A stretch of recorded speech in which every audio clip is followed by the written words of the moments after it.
Ahli Majlis Kerja Tertinggi UMNO Datuk Seri Abdul Rahman Mohamad menafikan bahawa beliau adalah salah seorang yang terlibat dalam percubaan untuk menjatuhkan kerajaan perpaduan. Tegasnya ini adalah tuduhan jahat yang sengaja diadakan untuk menimbulkan polemik dan ingin mencetuskan kegelisahan dalam kalangan rakyat Malaysia. Beliau berkata tumahan dan fitnah jahat tersebut terhadap pemimpin UMNO BN tidak seharusnya berlaku di saat kerajaan perpaduan kini mempunyai lebih 2/3 majoriti dan merupakan sebuah kerajaan yang kuat dan stabil. Ujarnya tuduhan seperti ini sangat berbahaya kerana situasi ini boleh mengganggu gugat kestabilan ekonomi dan memberi kesan kepada pelabur asing yang sekaligus akan menjejaskan peluang pekerjaan khususnya untuk anak muda.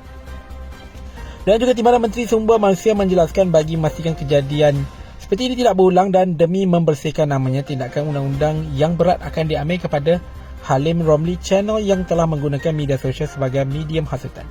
Channel tersebut mendakwa sekumpulan ahli parlimen ini berada di Dubai sebagai percubaan untuk menghadap Yang di-Pertuan Agong bagi menjatuhkan kerajaan perpaduan.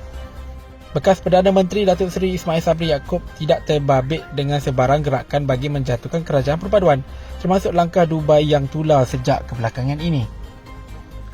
Pegawai khasnya Afifi Arif memaklumkan bahawa bekas Perdana Menteri itu pergi ke Tanah Suci untuk menunaikan ibadah umrah, malah sempat bertemu dengan Timbalan Perdana Menteri Datuk Seri Dr. Ahmad Zahid Hamidi di Mekah.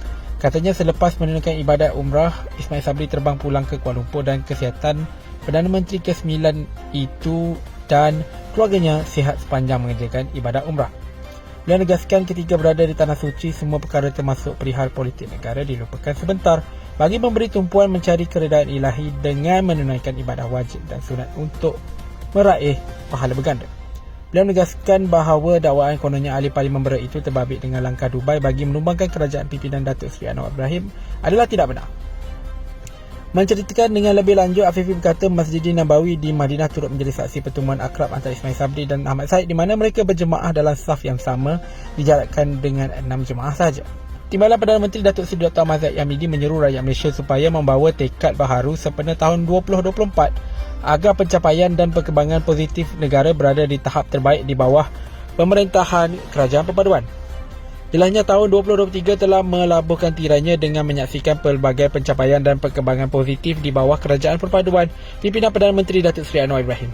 Menurutnya semua perkara tersebut telah terbukti melalui semangat perpaduan dan kestabilan politik yang terbentuk telah melancarkan usaha mensejahterakan rakyat dalam segenap aspek. Dan juga Presiden UMNO turut mendoakan agar negara terus dilimpahi nikmat dan keberkatan ketika melangkah ke gerbang tahun 2024 dengan azam dan tekad baharu demi mempertabatkan agenda Malaysia Madani.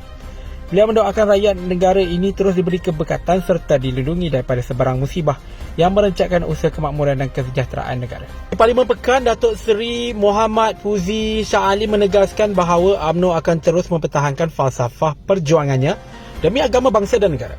Dia berkata menerusi falsafah tersebut, kesemua cetusan idea dapat diterjemah dengan sebaiknya oleh pemimpin UMNO yang sedang dilaksanakan untuk kepentingan rakyat secara holistik. Dia berkata UMNO adalah parti keramat yang memanifestasikan perjuangan bangsa Melayu dan Islam selaras dengan perlembagaan UMNO dan perlembagaan Malaysia.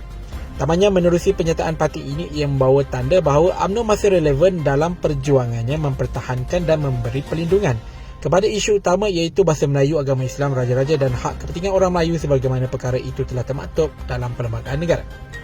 Mengulas lanjut, Muhammad Fuzi berkata walaupun berbeza pandangan politik dalam kerajaan perpaduan tetapi demi kesejahteraan rakyat dan negara, UMNO mampu bekerjasama dengan parti-parti lain di dalamnya. Ketua Untak UMNO Segamat Datuk Nashidah Ibrahim berkata UMNO adalah penentu dan penggalas utama dalam kerajaan perpaduan untuk mendaulatkan kedudukan Melayu Islam seperti termaktub di dalam perlembagaan. Jelasnya kerajaan perpaduan yang dibentuk selepas pilihan raya umum ke-15 lalu telah berjaya membawa dimensi kestabilan politik yang kukuh kepada negara dan ia adalah salah satu faktor menyumbang kepada peningkatan sentimen penerimaan rakyat terhadap kerajaan perpaduan.